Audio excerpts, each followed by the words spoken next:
घालीन लोटांगण वंदीन चरण डोळ्यांनी पाहिन रूप तुझे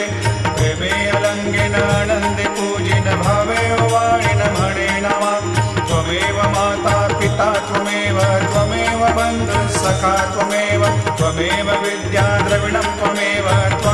सर्वं मम देवदेव कायेन वाचा मनसेन्द्रियैर्वा बुद्ध्यात्मना वा प्रकृति स्वभावात् करोमि यद्यत् सकलं परस्मै नारायणायति समर्पयामि अच्युतं केशवं रामनारायणं कृष्णदामोदरं वासुदेवं हरिं श्रीधरं माधवं गोपिकावल्लभं जानकीनायकं रामचन्द्रं भजे हरे